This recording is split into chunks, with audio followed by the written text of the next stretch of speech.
السلام علیکم 9th class. ہم نے اسلامیات اختیاری میں ٹاپک سٹارٹ کیا تھا اخلاق نبوی صلی اللہ علیہ وآلہ وسلم، یعنی کہ آپ صلی اللہ علیہ وسلم کے پاکیزہ اخلاق کے بارے میں ہم نے ٹاپک جو ہے وہ سٹارٹ کیا تھا، اور اس کے ہم نے ٹاپک کیے تھے کہ آپ صلی اللہ علیہ وسلم کی زندگی سادگی اور بے تکلفی اس میں بتایا گیا تھا، اور آپ صلی اللہ علیہ وسلم اپنا کام خود کرتے تھے. اور ایک تیسرا پوائنٹ تھا کہ دوسروں کے کام آتے تھے، اور نمبر 4 پہ تھا بچوں پہ شفقت کرتے تھے. اور نمبر 5 پہ دیکھا تھا کہ کیا ٹاپک تھا، جانوروں پر بھی رحم کرتے تھے، یعنی کہ انسانوں کے ساتھ ساتھ آپ صلی اللہ علیہ وسلم جانوروں پر بھی رحم فرماتے تھے، اور خادموں سے محبت سے پیش آتے تھے، یعنی کہ جو ملازم ہوتے تھے، جو خادم ہوتے تھے، جو غلام ہوتے تھے، ان کے ساتھ بھی بہت اچھے طریقے سے پیش آتے تھے، اور ان کے لیے فرماتے تھے کہ ان کو بھی ویسا ہی دو کھانے کو جیسا کہ خود کھاتے ہو، اور ان کو ویسا ہی پہننے کو دو جیسا کہ خود پہنتے ہو. تو یعنی کہ خادموں کے ساتھ بھی آپ صلی اللہ علیہ وسلم کی محبت جو تھی بہت اچھے طریقے سے، ان کے ساتھ بھی حسن سلوک کے ساتھ آپ صلی اللہ علیہ وسلم پیش آتے تھے، یعنی کہ آپ صلی اللہ علیہ وسلم ہر لحاظ سے اسماء حسنہ آپ صلی اللہ علیہ وسلم کا بے مثال ہے. اب اس کے بعد ہم نے پوائنٹ شروع کیا تھا حسن سلوک، یعنی کہ دشمنوں کے ساتھ، اور اس میں نمبر 1 حسن سلوک میں آ رہا تھا کہ دشمنوں کے ساتھ آپ صلی اللہ علیہ وسلم کا سلوک کیسا تھا. تو اس میں ہم نے دیکھا کہ ابو سفیان جو تھے مکہ فتح مکہ سے قبل اسلام کے خلاف جنگوں میں شامل رہے تھے، لیکن جب مکہ فتح ہو گیا تو وہ آپ صلی اللہ علیہ وسلم کے سامنے لائے گئے، تو آپ صلی اللہ علیہ وسلم ان کے ساتھ محبت سے پیش آئے. حضرت ابو سفیان کے بارے میں بات کری، ٹھیک ہے. اور آپ صلی اللہ علیہ وسلم نے ابو سفیان کے گھر کو دارالامان قرار دے دیا، اور یہ کہا کہ مشرک میں سے کوئی بھی اگر ان کے گھر داخل ہو جائے گا تو اس کو امان دی جائے گی، یعنی کہ اس کو پناہ دی جائے گی. قریش مکہ کے ظلم جو ہے کس قدر حد سے بڑھ چکے تھے، لیکن جب انہوں نے یہاں تک قریش مکہ نے کیا کہ 3 برس تک جو ہے مسلمانوں کو شیب ابی طالب میں انہوں نے قید رکھا، یعنی کہ وہ اس سے شیب ابی طالب سے باہر نہیں نکل سکتے تھے، اور 3 سال تک وہاں پہ قیدیوں جیسی زندگی گزارتے رہے. ان کے لیے غلے کا ایک دانہ بھی اندر نہیں جا سکتا تھا، یعنی کہ قریش مکہ نے اس قدر گھیرا تنگ کر رکھا تھا کہ مسلمانوں کے لیے کھانے پینے کے لیے اناج کا کوئی بھی دانہ جو تھا اس اندر شیب ابی طالب کے اندر نہیں جا سکتا تھا. اور بچے جو تھے جو وہاں پہ قید تھے، محصور تھے، ٹھیک ہے، محصور تھے، یعنی کہ وہ وہاں سے باہر نہیں نکل سکتے تھے، اور وہ بھوک سے تڑپتے اور روتے تھے. کس قدر یعنی کہ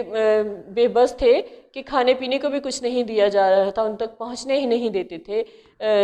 کھانے پینے کے کوئی بھی سامان. تو جو بچے تھے وہ بیچارے برداشت سے نہیں، بڑے تو برداشت کر جاتے، لیکن بچوں سے برداشت نہیں ہوتی تھی بھوک اور پیاس، تو وہ تڑپتے تھے اور روتے تھے. لیکن رحمت عالم صلی اللہ علیہ وسلم کو جب قریش مکہ سے، یعنی کہ قریش جب مکہ فتح ہو گیا تو آپ صلی اللہ علیہ وسلم کو ان سے انتقام لینے کی طاقت نصیب ہوئی. اب یہ موقع تھا کہ آپ صلی اللہ علیہ وسلم قریش کے لوگوں سے جو ہے انتقام لے سکیں، ان کے کیے کی سزا دے سکیں، لیکن آپ نے ایسا نہیں کیا اور انہیں معاف فرما دیا. یعنی کہ انہوں نے اس قدر برا سلوک کیا 3 سالوں تک لگاتار، لیکن آپ صلی اللہ علیہ وسلم نے جیسے ہی مکہ فتح کیا تو آپ صلی اللہ علیہ وسلم نے ان کو معاف کر دیا. ہجرت سے قبل جب آپ صلی اللہ علیہ وسلم تبلیغ اسلام کے لیے طائف گئے تو اہل طائف نے آپ کے ساتھ کچھ اچھا سلوک نہیں کیا،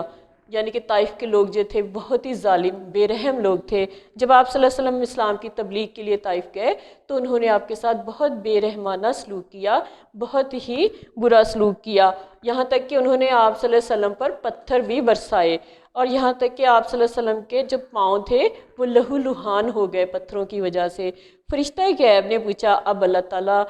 کے فرشتے نے پوچھا کہ اگر آپ حکم دیں تو ان پر پہاڑ الٹ دیا جائے، یعنی کہ پوری دنیا کے لیے جو رحمت للعالمین جس ہستی کو بنا کے بھیجا تو انہی کے اوپر اس قدر ظلم کی انتہا کر دی گئی کہ ان کو لہو لہان کر دیا گیا. تو اللہ تعالیٰ کو یہ کب برداشت تھا اللہ تعالیٰ کے پیارے نبی کو اس قدر تکلیف پہنچائی جائے؟ تو اللہ تعالیٰ نے اپنے غیب کی طرف سے ایک فرشتہ بھیجا، اور فرشتے نے پوچھا کہ اگر آپ حکم دیں تو ان لوگوں پہ پہاڑ الٹ دوں تاکہ یہ لوگ تباہ ہو جائے، ختم ہو جائیں. تو جواب ملا، تو آپ صلی اللہ علیہ وسلم نے کیا کہا کہ نہیں شاید ان کی نسل سے کوئی خدا کا پرستار پیدا ہو، یعنی کہ آپ صلی اللہ علیہ وسلم نے صرف ان کو نہیں دیکھا، آپ صلی اللہ علیہ وسلم نے یہ دیکھا کہ ان کی نسل سے شاید کوئی اللہ تعالیٰ کا ماننے والا، اللہ تعالیٰ کا حکم ماننے والا، کوئی اللہ تعالیٰ کا پرستار پیدا ہو جائے، تو اس لیے میں نہیں چاہتا کہ ان کو ختم کیا جائے، ان کو تباہ کیا جائے۔ آپ صلی اللہ علیہ وسلم نے ان کے حق میں ہمیشہ دعا فرمائی کہ اے اللہ اہل طائف کو اسلام نصیب فرما، یعنی کہ طائف کے لوگ بہت ہی بے رحم، بہت ہی ظالم لوگ تھے، لیکن آپ صلی اللہ علیہ وسلم نے ہمیشہ ان کے لیے دعا فرمائی۔ آپ صلی اللہ علیہ وسلم اگر ایک بار بھی کہہ دیتے تو وہ کب کے ختم ہو چکے ہوتے، کیونکہ اللہ تعالیٰ آپ صلی اللہ علیہ وسلم سے بہت زیادہ پیار کرتا تھا۔ تو آپ صلی اللہ علیہ وسلم کے منہ سے نکلی ہوئی دعا قبول ہو سکتی تھی، لیکن پھر بھی آپ صلی اللہ علیہ وسلم نے ہمیشہ ان کے لیے بھلائی کی دعا کی، اور ان کے لیے یہی دعا کی کہ اے اللہ طائف کے لوگوں کو اسلام نصیب فرما، یعنی کہ ان کو مسلمان بنا، ان کو اسلام سے محبت ان کے دلوں میں پیدا کر دے۔ آپ صلی اللہ علیہ وسلم اپنے جانی دشمنوں تک کے حق میں دعائے خیر فرماتے تھے، یعنی کہ جو آپ صلی اللہ علیہ وسلم کے جان کے دشمن بنے ہوئے تھے، جو آپ صلی اللہ علیہ وسلم کی جان لینے کے در پہ ہوئے ہوئے تھے، تو آپ صلی اللہ علیہ وسلم ان کے لیے بھی حق کی دعا فرماتے تھے، ان کے لیے بھی بھلائی کی دعا فرماتے تھے، اور ان سے کوئی تعرض نہ فرماتے تھے، یعنی کبھی ان سے کوئی بھی گلا شکوہ نہیں کرتے تھے، بلکہ ان کے لیے ہمیشہ ان کی بھلائی کی دعا مانگتے تھے اللہ تعالیٰ سے۔ اب بیٹا ایک نیکسٹ ٹاپک ہے حسن سلوک، یعنی کہ ساتھیوں اور گھر والوں کے ساتھ، یعنی کہ یہاں پہ ہم نے حسن سلوک کیا کہ دشمنوں کے ساتھ، اب ہے ساتھیوں اور گھر والوں کے ساتھ حسن سلوک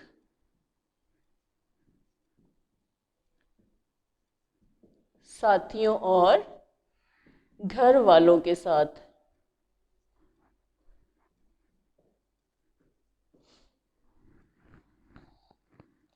پیج نمبر 120۔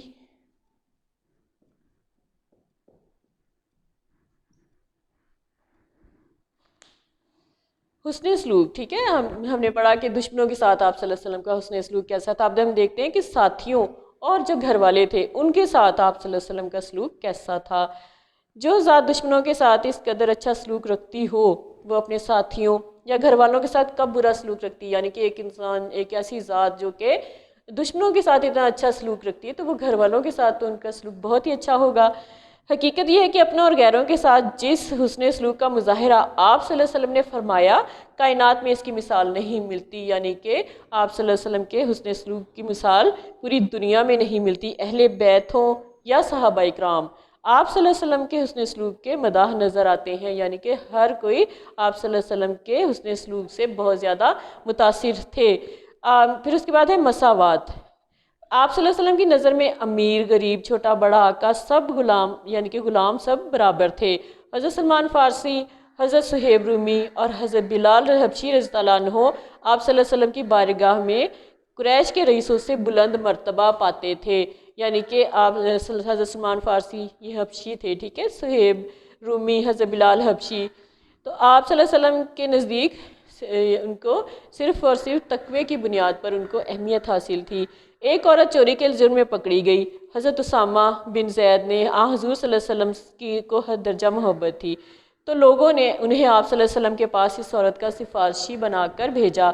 یعنی کہ ایک قریش قبیلے کی عورت تھی اور وہ بہت امیر گھرانے سے تعلق رکھتی تھی، اس نے چوری کا جرم کیا تھا، تو آپ صلی اللہ علیہ وسلم کو جب پتہ چلا تو ظاہر سزا تو اس کو ملنی تھی، اور اس وقت اس کا سزا ہوتی تھی چوری کا کہ ہاتھ کاٹ دیا جائے۔ تو حضرت اسامہ زید جو تھے، آپ حضرت محمد صلی اللہ علیہ وسلم ان سے بہت زیادہ محبت کرتے تھے، تو لوگوں نے، قریش والوں نے ان کو سفارشی بنا کر آپ کے پاس بھیجا، اور آپ صلی اللہ علیہ وسلم نے فرمایا اسامہ کیا خدا کے قانون میں سفارش کرتے ہو؟ تو آپ صلی اللہ علیہ وسلم نے کہا کہ یہ تو اللہ تعالیٰ کا قانون ہے، تو میں اس کو نہیں توڑ سکتا، تم کیا اس کے لیے بھی مجھے سفارش کرو گے؟ پھر آپ صلی اللہ علیہ وسلم نے لوگوں کو جمع کر کے خطاب فرمایا کہ تم سے پہلی امتیں اسی لیے برباد ہو گئیں کہ انہوں نے جب کوئی معزز آدمی جرم کرتا تھا تو اس کو معاف کر دیتے تھے، اگر کوئی غریب جرم کرتا تھا تو اس کو سزا دیتے تھے۔ تو آپ صلی اللہ علیہ وسلم مساوات نسل انسانی کے علم بردار تھے۔ آپ صلی اللہ علیہ وسلم صحابہ رضی اللہ عنہ جب مل کر کوئی کام کرتے تھے تو آپ صلی اللہ علیہ وسلم بھی ان کے ساتھ شریک ہو جاتے تھے۔ مسجد نبوی کی تعمیر میں آپ صلی اللہ علیہ وسلم برابر کے شریک تھے، یعنی کہ پتھر اٹھا اٹھا کر باقاعدہ پکڑاتے تھے معماروں کو۔ غزوہ احزاب یعنی کہ غزوہ خندق کھودنے میں بھی آپ صلی اللہ علیہ وسلم نے حصہ لیا تھا صحابہ اکرام کے ساتھ۔ پھر اس کے بعد ٹاپک ہے عزم و استقلال۔ یعنی کہ اسلام کہ ایک ایک کارنامے سے آپ صلی اللہ علیہ وسلم کا عزم و استقلال ظاہر ہوتا ہے۔ 13 برس کی مسلسل ناکامیوں کے باوجود آپ صلی اللہ علیہ وسلم کی ذات مایوسی سے آشنا نہیں ہوئی، یعنی کہ 13 سال بہت بڑا عرصہ تھا، 13 سال کا عرصہ، ٹھیک ہے، تو اس میں مسلسل ناکامیاں ہو رہی تھیں اسلام کی تبلیغ میں، کیونکہ قریش رکاوٹ بنے ہوئے تھے، وہ کسی طریقے سے اسلام کو آگے بڑھنے ہی نہیں دینا چاہتے تھے۔ تو یہ 13 سال آپ نے مسلسل ناکامیوں کے باوجود بھی آپ صلی اللہ علیہ وسلم کی ذات جو تھی مایوسی سے آشنا نہیں تھی، یعنی کہ آپ صلی اللہ علیہ وسلم اپنے مقصد سے ہٹے نہیں تھے، مایوس نہیں ہوئے تھے کہ میں شاید یہ اسلام کی تبلیغ نہ کر سکوں، بلکہ آپ صلی اللہ علیہ وسلم کے ارادے پھر بھی بلند تھے۔ ہجرت سے قبل ایک بار صحابہ رضی اللہ عنہ نے مشرکوں کی ایذا رسانیوں سے تنگ آ کر خدمت مبارک میں عرض کی کہ آپ صلی اللہ علیہ وسلم ہمارے لیے دعا کیوں نہیں فرماتے؟ یعنی کہ جب ہجرت نبی صلی اللہ علیہ وسلم کا موقع آیا تو ایک بار صحابہ رضی اللہ عنہ نے، جو قریش مکہ تھے، ٹھیک ہے، انہوں نے بہت زیادہ مسلمانوں پہ،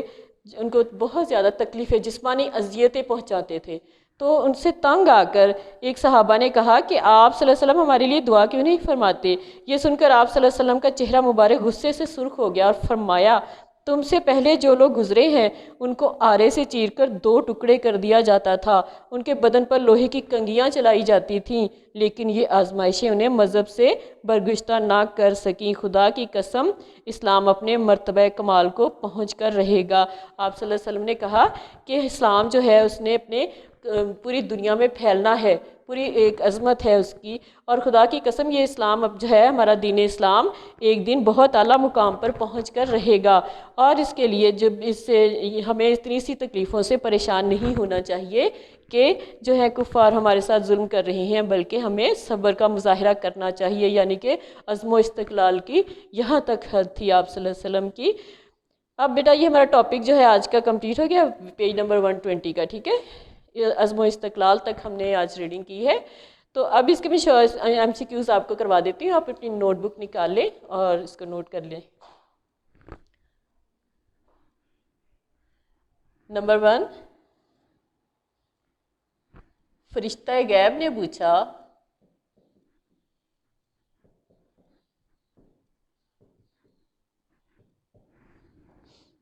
کہ حکم ہو تو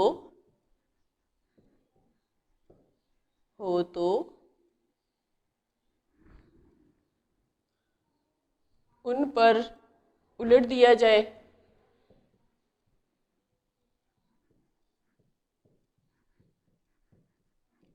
کیا الٹ دیا جائے؟ پہاڑ، یعنی کہ فرشتہ غیب نے کہا کہ اگر آپ حکم دیں تو ان پر پہاڑ الٹ دیا جائے۔ نمبر 2،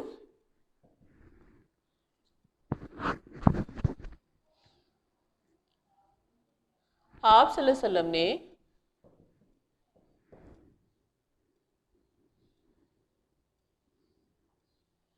ہمیشہ دعا فرمائی کہ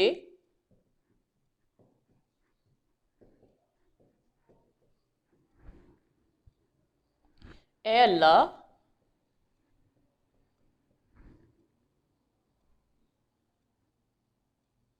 اسلام نصیب فرما۔ کس کے لیے یہ دعا فرمائی تھی؟ اسلام نصیب فرما اہل طائف کے لیے، اہل طائف کو۔ نمبر 3، آپ صلی اللہ علیہ وسلم اپنے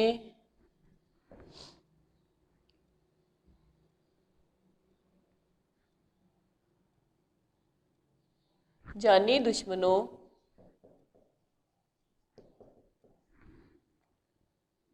تک کے حق میں فرماتے تھے، کیا فرماتے تھے؟ دعائے خیر۔ نمبر 4،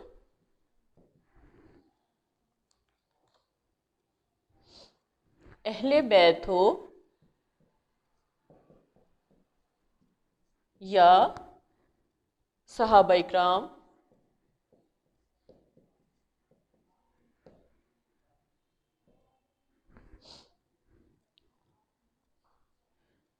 تمام آپ صلی اللہ علیہ وسلم کے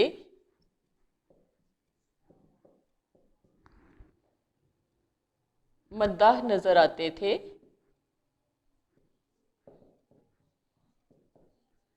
کس کے؟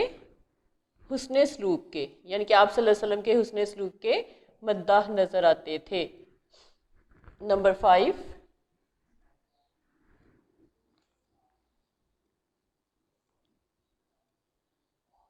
خدا کی قسم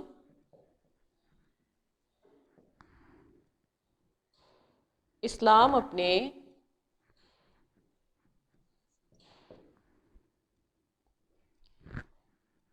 پہنچ کر رہے گا،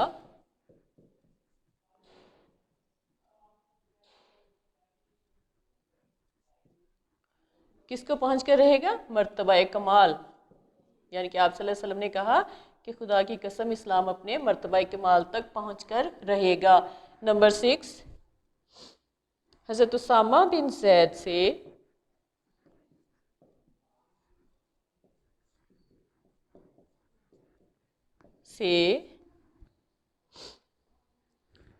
حضور صلی اللہ علیہ وسلم کو تھی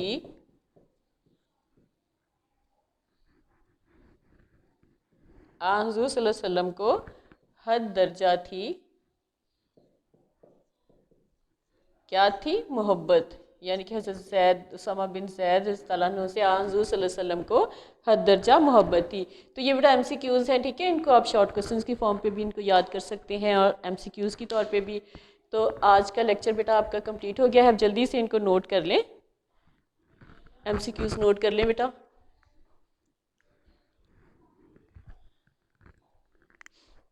آج کا ہمارا لیکچر بیٹا کمپلیٹ ہو گیا ہے۔ اوکے بیٹا، اللہ حافظ، اسٹے ہیپی، اسٹے بلیسڈ۔